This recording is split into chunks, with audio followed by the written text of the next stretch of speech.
December 8th, 2020. We're going to call the regularly scheduled meeting of the Police Records Management System Oversight Committee to order. And let me just start by stating that the governor has declared a disaster declaration for the state of Illinois due to the COVID-19 pandemic. And it does cover DuPage County. So as a result, there are different rules that apply for open meetings, and it's not required that we have a majority of the quorum physically present. We do have some members present. So we are conducting this meeting under those, actually the new law that was passed in June of this year. Okay, so we will start with a roll call, please. Berlin. Here. Bloom. Carlson. Here. Cronin. Here. Fieldman. Here. Franz. Present. Penix. Here. Martinowicz. Here. Mendrick. Scalera. Here. Vesta. Here. Zerwin. Here. You do have a quorum. Okay, great. On to the order of chairman's remarks. All I'll say once again is really thank you to everyone who's here for being part of this committee and continuing to work hard to make progress on this project that's been going on for a long time now. Do we have any public comment? We do not. All right, no public comment. The minutes have been sent out to everyone. So I'm looking for a motion and a second. First of all, all right, so we'll combine 5A and B, which are the minutes from the regular meeting that was conducted September 15th, 2020, and also the minutes from the special call meeting that was November 17th, 2020. I'm looking for a motion and a second to approve. To combine. Chief Vesta? Yeah, Mr. Chairman, I just have one clarification packet. The 5B, page 5, on the second to last paragraph, it was noted that I expressed my frustration with the chiefs saying they wanted to go back to NetRMS. And if I could just clarify, I did watch the video too. It was the frustration that the product had the chiefs saying that they wish they could go back to NetRMS. Just as I read it, I think it kind of conveyed not exactly what I was looking to say. So if approved, I'd like to see those changes to the minutes. Could you clarify that one more time? I apologize. So yeah, the sentence actually says, and he expressed his frustration with the chiefs saying they wish they could go back to NetRMS. And I think in reviewing it, it was more, I expressed my frustration that the product has the chiefs saying they wish they could go back to NetRMS. Understood. Okay. Thanks. Okay, I see that on page 5. It's actually page 15 of the packet. So with that amendment and the motion to combine and approve, I need a motion in a second. This is Peter Scalera from Bloomingdale. I will move as amended. Second. Okay. Also, we have a motion in a second to do a roll call. Scalera. Yes. Vesta. Yes. Zerwin. Yes. Berlin. Aye. Bloom. Yes. Carlson. Aye. Cronin. Yes. Fieldman. Yes. Franz. Yes. Penix. Yes. Martinowicz. Yes. Mendrick. And Okay. Minutes have been approved. On to item number 6, which are the DuPage RMS reports for September, October, and November.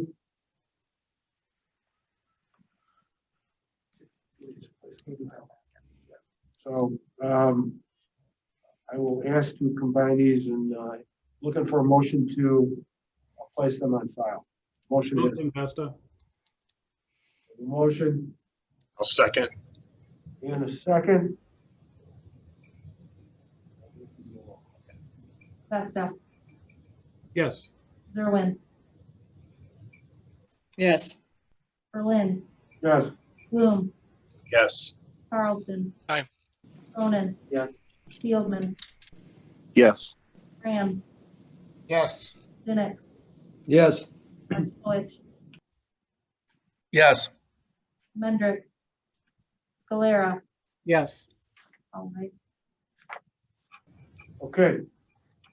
The motion carries. The reports will be placed on file. We'll move on to item number 7, 7A, which is the adoption of the PRMS Oversight Committee meeting schedule, which is in the packet, which sets forth our meeting dates for 2021. Next meeting being February 16th. So looking for a motion and a second to approve that item. move to approve item A. Motion.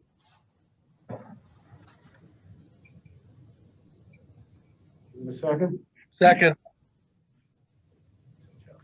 Okay, all right, motion in a second. Roll. Cronin, Aye. Fieldman, yes, Rams, Yes. Janik, yes, Antonowicz, Yes. Mendrick, Scalera, yes, Vesta, Yes. Zerwin, yes, Berlin, Yes, Bloom, Yes. Carlson. Aye. All ayes. all right, the motion carries and the meeting schedule has been approved. We'll move on to item number 7B, which are budget transfers. Is there any discussion?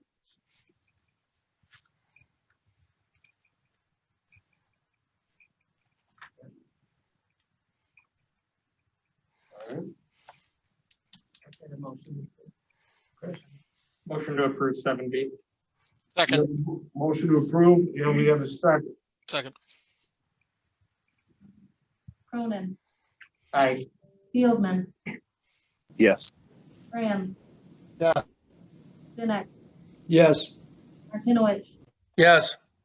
Mendrick, Scalera, yes, Vesta, Yes. Zerwin, yes, Berlin, Yes, Bloom, Yes. Carlson. Aye. All ayes. all right, motion carries. We move on to action item 7C, direction to invoice 2020 actual expenses. Is there any discussion of this item?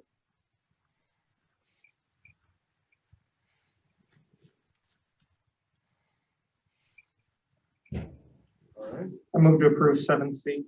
we have a motion to approve 7C. Is there a second? second, Scalera, We have a second. Roll call, please. Cronin, Aye. Fieldman, Yes, Rams, Yes. Janik, yes, Antonowicz, Yes. Mendrick, Scalera, yes, Vesta, Yes. Zerwin, yes, Berlin, Yes, Bloom, Yes. Carlson. Aye. All right. all ayes. Motion carries. We'll move on to item 8A, which is, these are discussion items.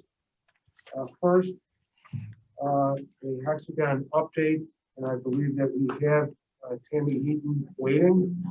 So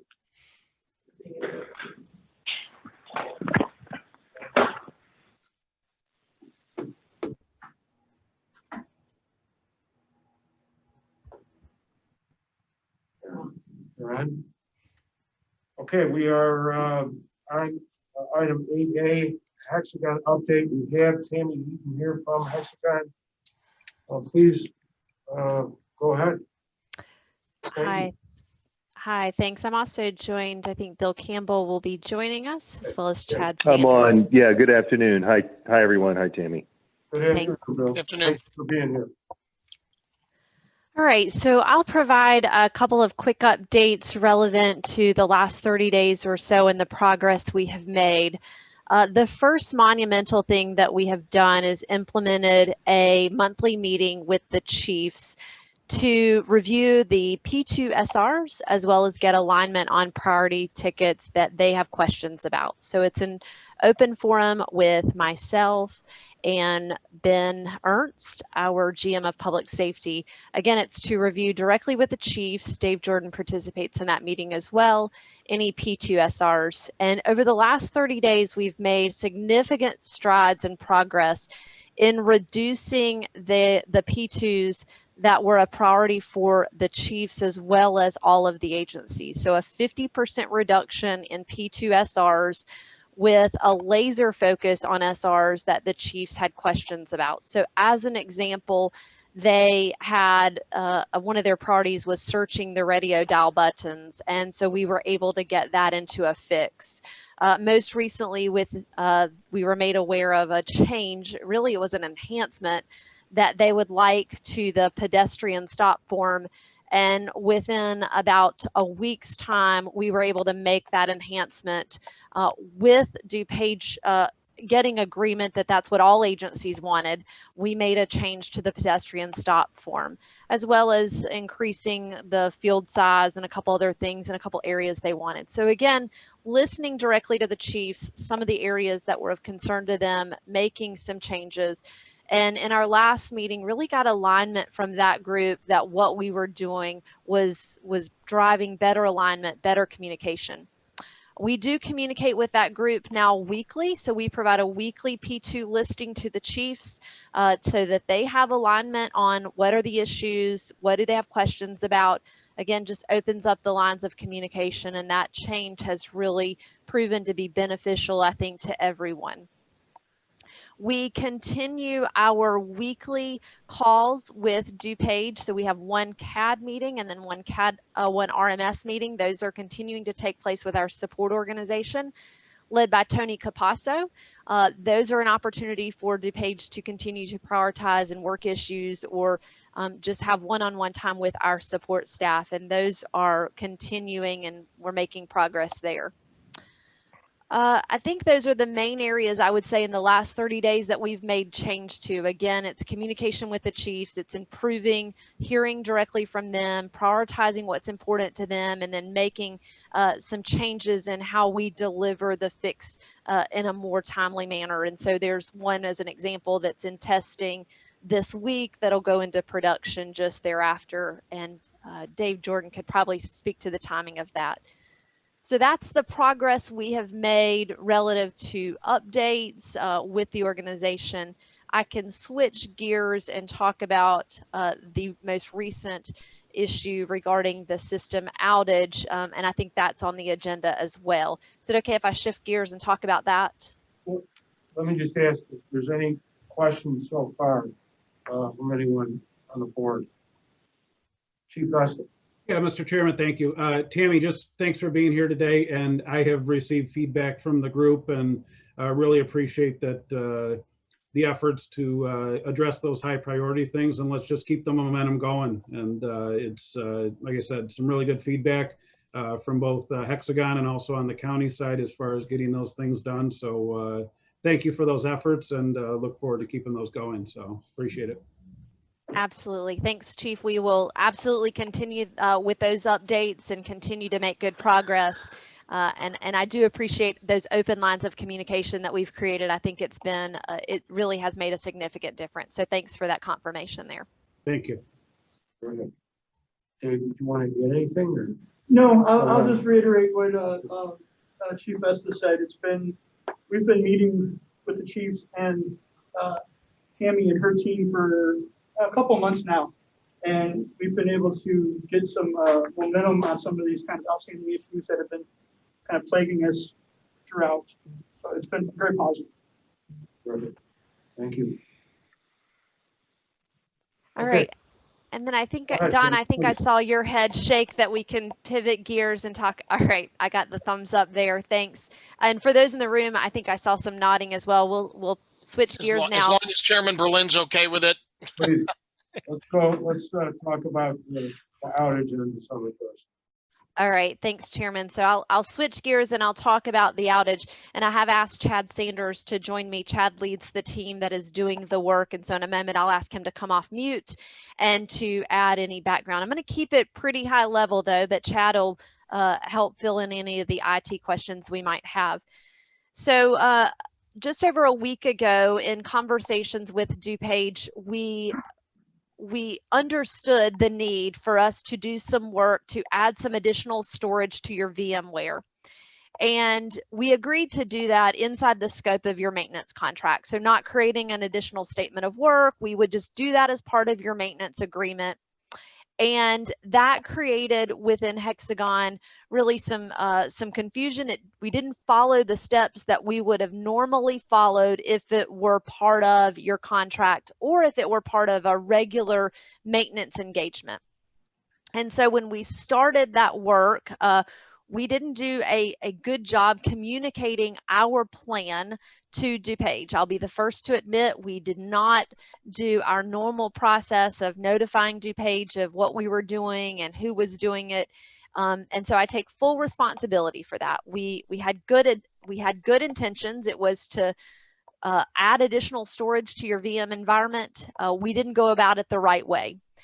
That caused us some heartburn, and it did cause some issues within the agency. Ultimately, the system did have a system outage, and we were able to fail over to the backup environment rather quickly, but it didn't come without some pain being felt.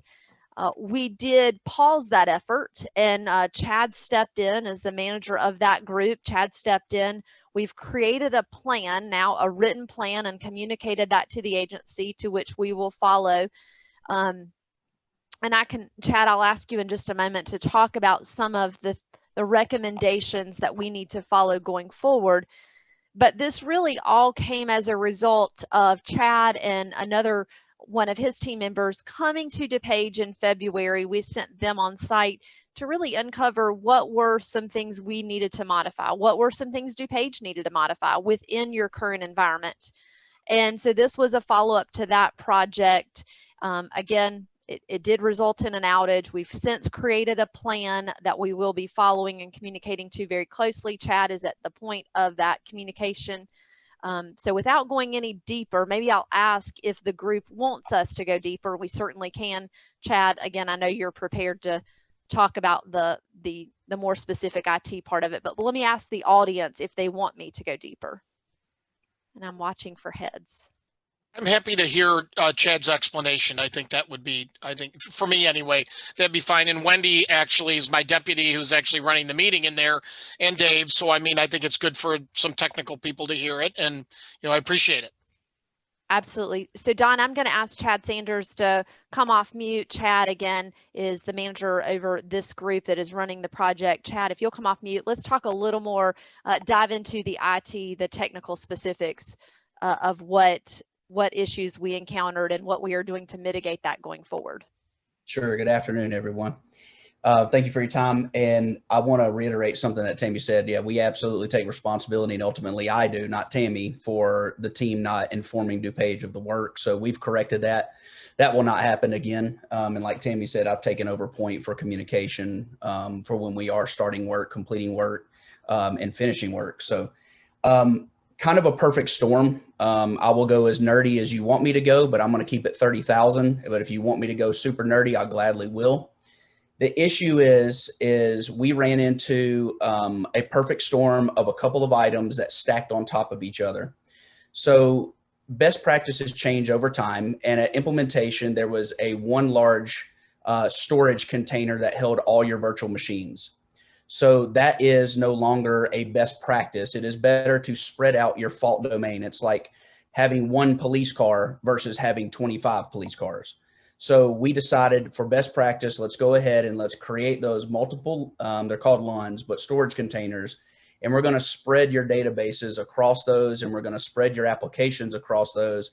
That way, in case we did have an issue with the primary one that you were running on, it would not take down everything like it just experienced. That is the reason why we were fixing this, for exactly the reason that it happened.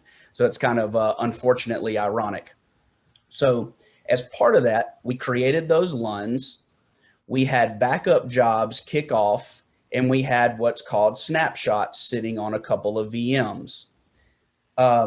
Back in February, we, as part of the assessment, let DuPage know that VMware was dropping support in March 2020 for the particular version that they were running.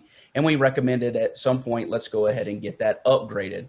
Well, fast forward, there is a command that is not fixed in 6.0 that is fixed in 6.5 and higher, and that is called unmap. So as we were moving VMs from the large data store to the smaller data stores, VMware is supposed to be releasing that space and letting the backend storage know. Unfortunately, because it's running VMware 6.0 still, it did not let the SAN know. We had to manually run that command to free up that space.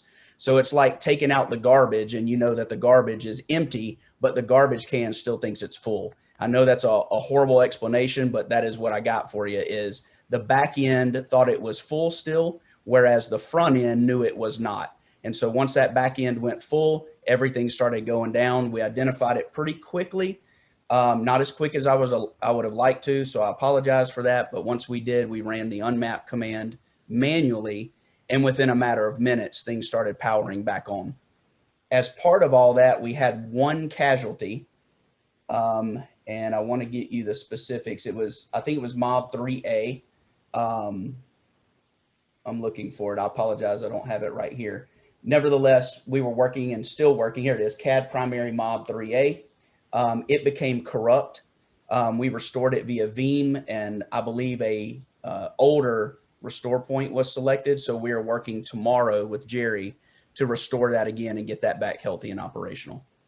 So with that, I know I probably went nerdier than I even said I was going to, but if anyone's got any questions, that is the gist of it at this point. What was the total downtime on the outage, and what was the ultimate impact of the outage? Ultimate impact, I will let someone else speak, but the outage that it was more of a rolling. It was over about an hour to an hour and a half is what I saw. So it was a rolling outage. So one thing might be down and a few minutes later it was up. And so it just kind of trickle effect as that space freed up, things were coming back online. To add to that, Member Bloom, we had on the RMS side, when we were first notified that our web RMS was down, it took us about a half hour to 45 minutes to get web RMS back up. We did have one additional kind of, Chad was talking about that rolling, we had one additional item that prevented people from using FDR, but within the hour, we were back up and running. Okay. Can I ask a quick question, Mark Franz here? Sure. Chad, I appreciate you saying that this won't happen again, and I'm sorry if I missed it, but how are we going to ensure that this does not happen again? Well, what won't happen again is we will not fail to communicate that we are starting work. That was our ultimate failure, is that we did not, that will be on me. So going forward, there will be an email sent out, and before we commence work, there will be a yes, commence work approval email from someone, ETSB, or whomever the authority to make that happen. That way we all know, hey, work is starting. And that way, if something is happening, nobody's going, well, who did what and why are we experiencing this? We know that Hexagon or someone is actually doing work from us. But as far as, I'm sorry, go ahead. No, I was just going to follow up. But so ETSB would have to approve it, or the county would have to approve it before. I'm concerned that someone in your shoes in the future fails to do this. I would like that to be more of a formal process and should be signed off on by someone at the county or ETSB, I would think, right, Don or Linda? I'll speak for us. Certainly, it would have been you know, at least a verbal sign off from Dave that, hey, we're commencing work in the system, certainly depending on what it is. And in this case, and Chad, just a quick question, are we behind in releases? Or did you guys just not understand what release we were on? No, we understood. We found that out in the assessment back in February. You're behind. You're running version 6.0. 7.1 is out today. Still still supported. No, sir. You are not under support right now. As of March 2020, VMware stopped supporting 6.0. Well, that sounds like something that needs to happen. Yes, sir. We made that recommendation. Be glad to help, but yes, sir. So to dovetail into that, at the time that they were doing that review, we were recovering from the January outages. So we didn't do it at that time. And there's been, as you know, discussion about moving to the next platform. So those discussions are all underway. In terms of hardware is not something that we do on a regular basis. The other parts of Hexagon that would work with CAD and RMS software are in regular contact on almost on a daily basis. So there's information going back and forth. So to Don's point, depends on what's being done. So there is some sort of approval or communication generally before something happens. And Tammy, you alluded to earlier, I mean, our processes and the communication from an internal Hexagon side, as it pertains to Chad's team, has been updated and approved by you and myself as we go forward. So, Linda, to your point, the software side, software services side, that communication is in place. What happened here, Chad's team, with regard to some of the hardware, and I think Chad's team and their willingness and desire to get things done, things happen pretty quick. But as we outline this processes going forward, we have full visibility into that, and that goes through Tammy going forward.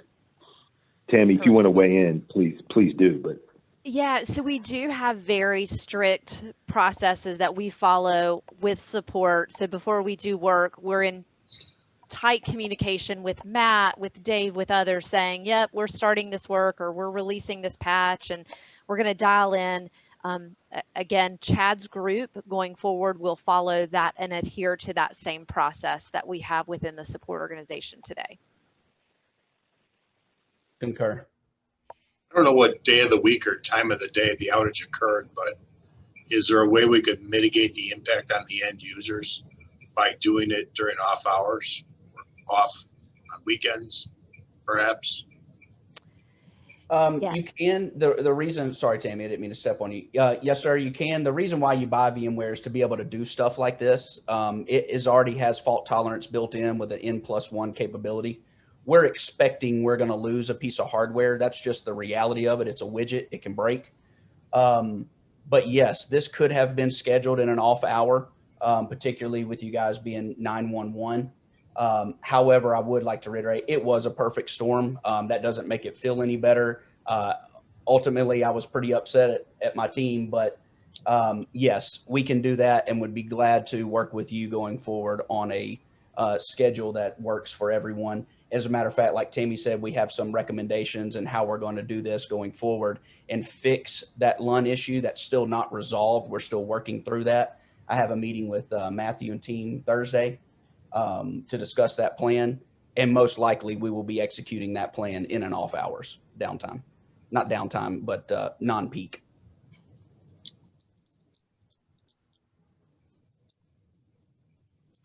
typically when we do this and we're prepared to do it, it's at Sunday night from 11 p.m. to Monday morning till 3 a.m., as Chad well knows. And when did this outage occur? Date and time? Outage, December 1st, estimating at around 9 a.m. Jerry called, stated how the database was having poor performance. And that's when it all snowballed from there. But I have as early as 9 a.m. DuPage may show, Miss Linda may show a little bit earlier, but that's the time estimate that I have. Do we receive any type of report documenting or memorializing this outage so that we could keep on file? We did do, Sorry. Go ahead, Chad. You actually are doing that report, so I'll let you talk to it. Yeah, we did a after action report that I had already forwarded on to Tammy as to the timeline of events as we saw and what was happening. And so we were just in the process of getting that formalized through Tammy, like as Mr. Campbell said, is formalizing that chain through Tammy for communication. Thank you. Yes, sir. All right, other questions?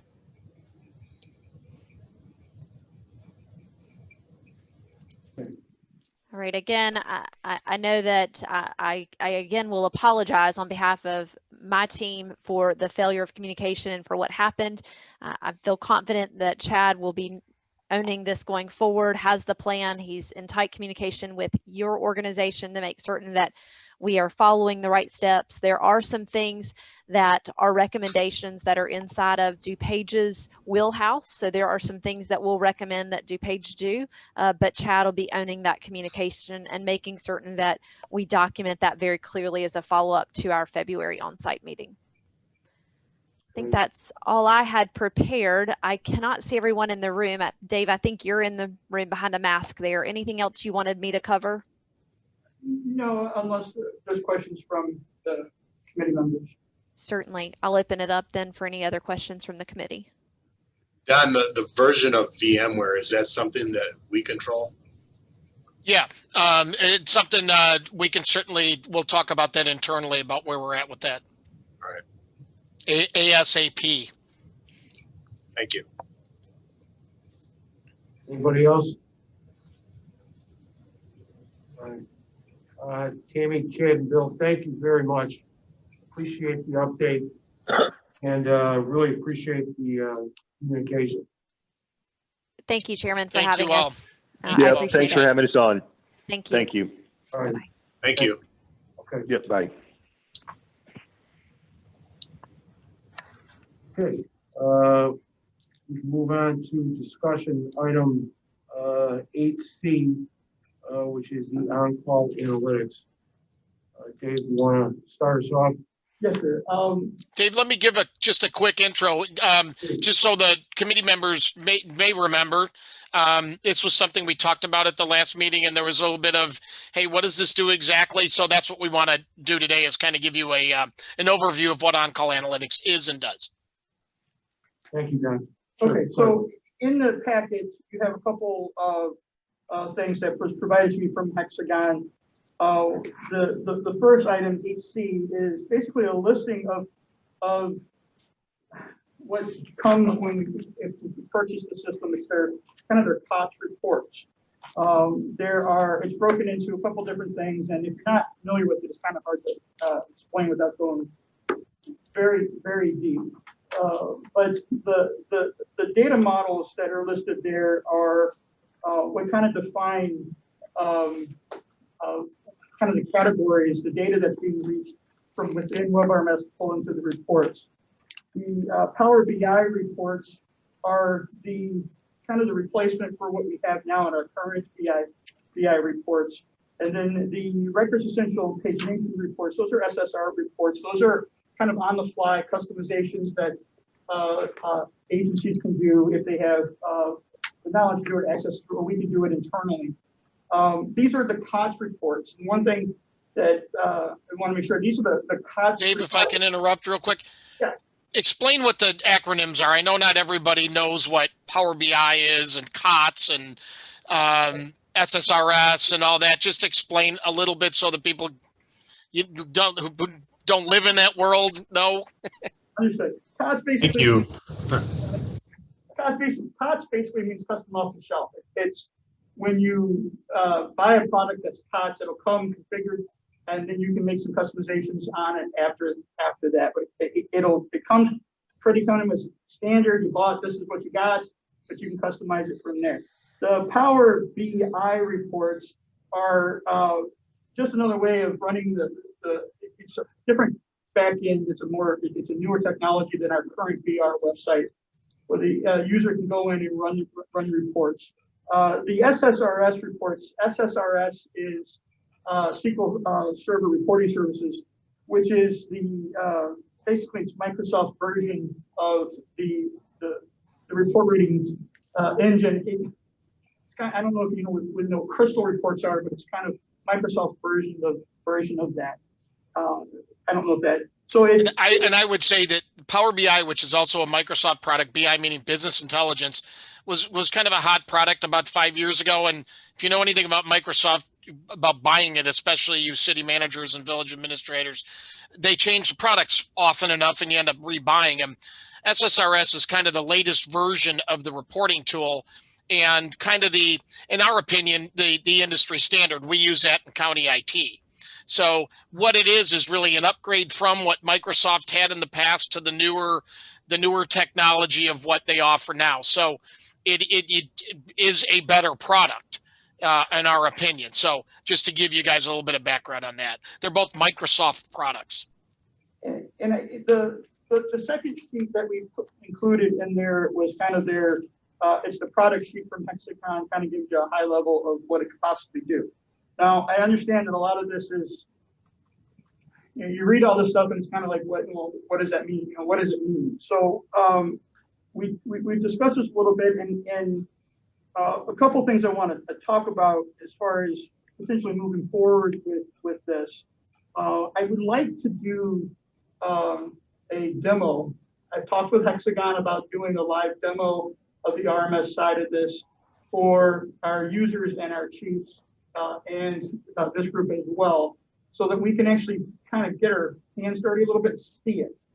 When you have a piece of paper, it's kind of all kind of like, okay, what's, it doesn't mean much. So I'd like to go on and arrange and get that set up with people if that would be, okay with the committee, so that we can see it in action and see what it has to provide for us.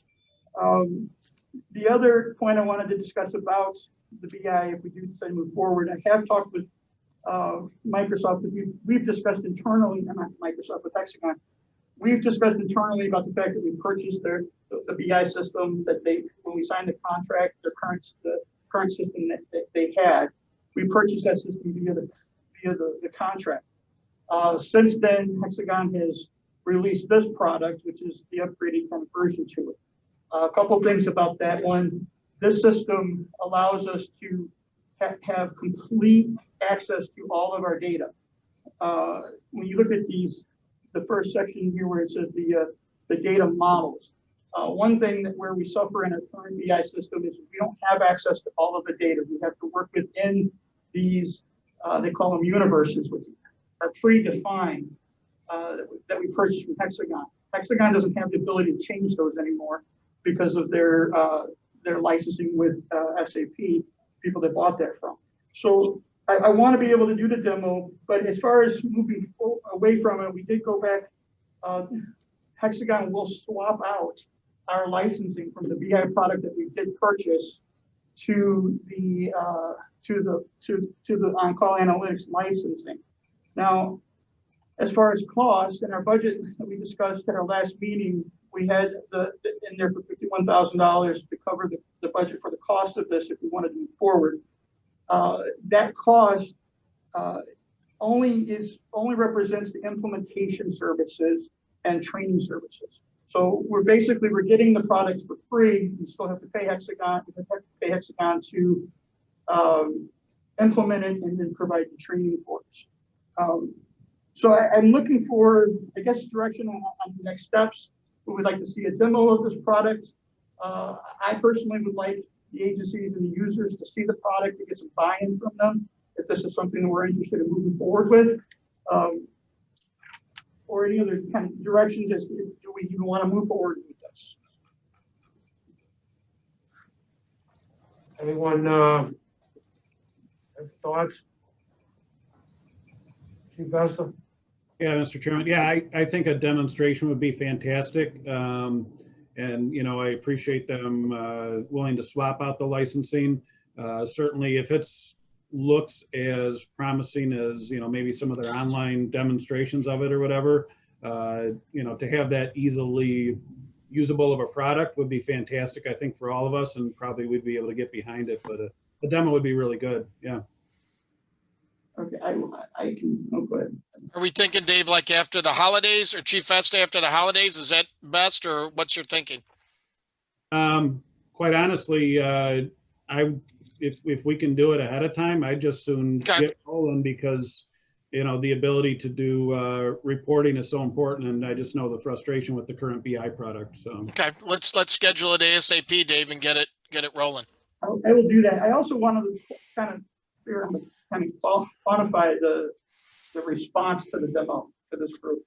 So I'm going to be looking to our user focus group and the command focus group to kind of outline what's the response, what's their impression of it, so that this committee will know from the users what they think of the product. But I will speak with Hexagon this afternoon and get that scheduled. As far as a demo, I will include the committee members here if you would like to join. It'll be a Zoom or a Teams call. It'll be online, and we can also record it as well. So we have that there. Yeah, I would assume, Dave, with a webinar style format, we can get Chief Festa a lot of people on it quickly and then have the recording somewhere. So it's a good idea. Terrific. Thank you, Dave.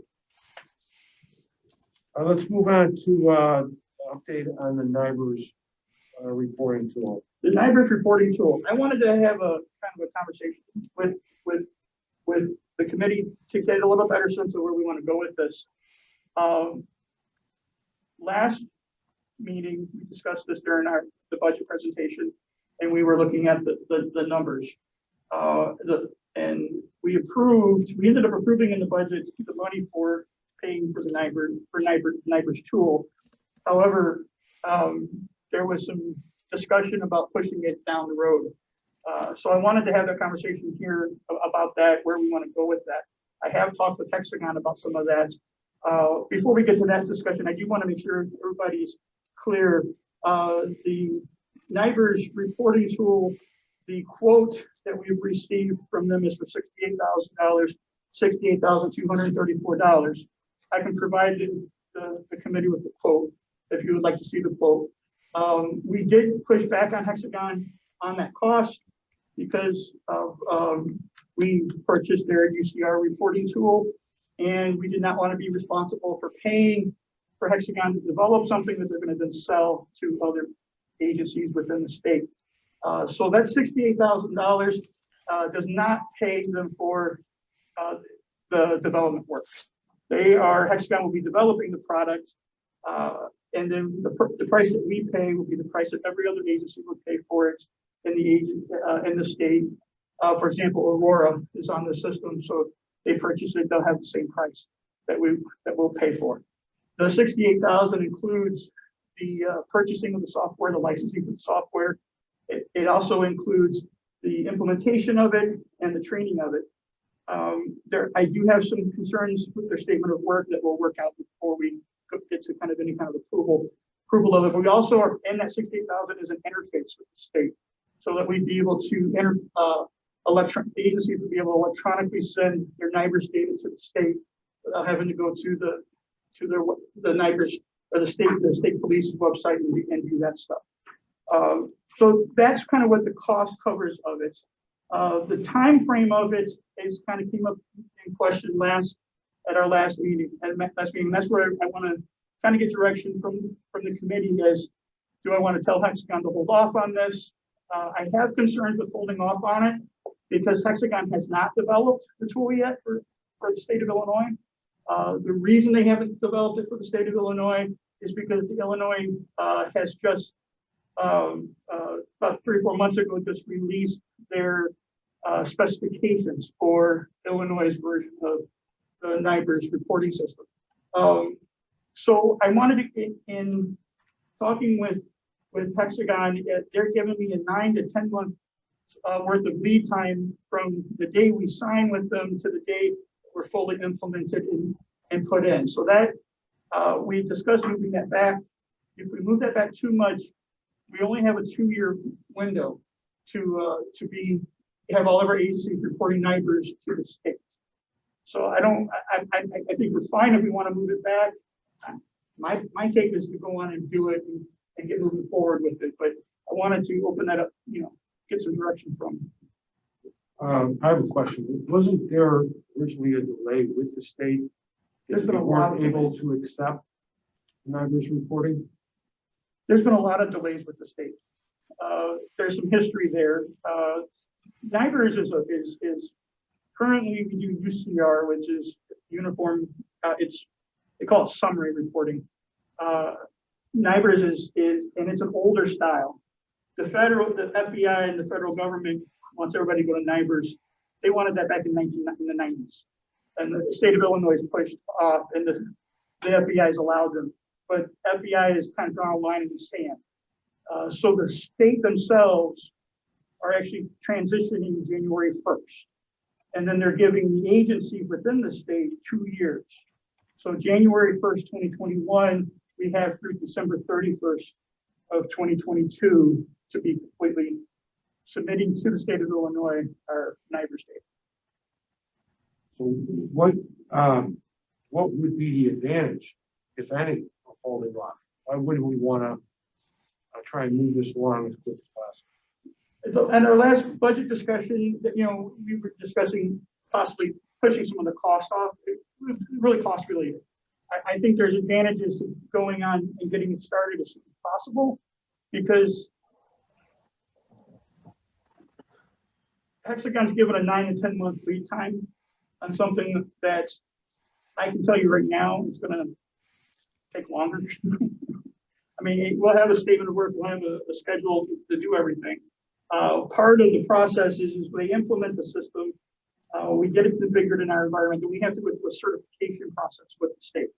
So we submit data, the state looks at it and says yes or no. That process can drag out as well. So my take on it is to get it going as soon as possible. Mr. Chairman, it was plainly a budget. It was a budget discussion on whether to delay it in the budget or not. And again, our recommendation is to move forward with it. Jason? Dave, quick question. So the additional lead time that the state has to process, does that have to happen in that 2-year window? I'm not sure. I'm not 100% on that. Okay. I do believe it is a yes. I do believe we have to be completely submitting. So, okay, so realistically, let's assume 2 months, 3 months on that one, and then a year implementation. So let's if we're going off here longer. So we have 2-3 months to make a decision on this in order to hit that timeline, give or take. Maybe a little longer. Maybe a little longer. Okay. I mean, I'm not. That's fine. That's why I wanted to discuss this with you. If it's something that we want to move forward with, I can bring that back in our February meeting for approval, or we can push it off. I do have a quote. The statement of work needs some work from our end for my review on that. So I still have some time. I have to get that worked out with Hexagon. But Chairman Berlin? Yes. Please, It's in the budget, right, Dave? yes, sir. Yeah, so we can, with consensus, if you guys, again, the discussion was hold off or not. I'd recommend we just move forward with it. It's in the budget. It's ready to go. I think any delay, I'm always concerned that Hexagon gets delayed. Something happens with the state. There's a few moving parts in there. Why not just move on it? I agree with Tom. Linda? Thank you. Just two things. One, keep in mind that this is already in the ETSB budget and we bill in arrears. So if you want to move forward, we'll handle the initial part, and then usually after implementation is when the bill goes out. And so that may not happen this fiscal year, but it would be later down the road. That's the first thing. The only other thing I would say is consider, if we are going to move to a new platform, what are those changes? You know, in 18 months, we're scheduled to go to the next on-call platform and a hardware update. So if this group is considering moving RMS to that next platform, we should look at that before we pay to have it work with what we're doing now, and then have to pay to have it work with what we're doing in 18 months, or just plan accordingly. That would be my only concern there. I don't know, Dave may have already looked into it. I don't know, but that would be one caution I would have. I have not looked into that yet, but it is part of my concern with the statement of work. So the statement, just so you understand my statement, the concern with the statement of work is it doesn't clearly define the certification process with the state. And whether it's a little vague as to whether or not Hexagon should be part of that. So, but part of that as well is future, future releases, make sure that it's compatible with any future releases of the product of Hexagon.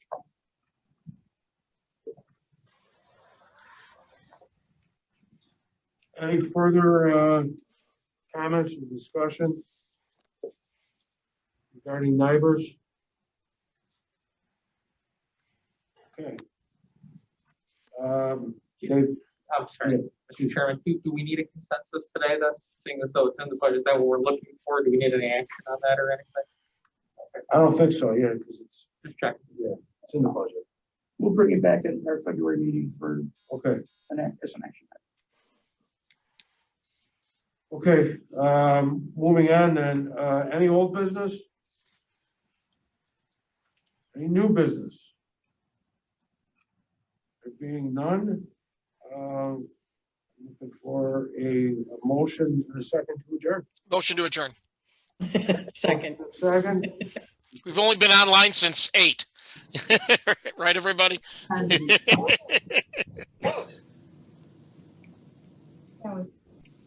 okay. We don't need this one? No. Okay, all right, thank you, everyone, the meeting is adjourned. Thanks, And, everybody. See you later. In February. Okay.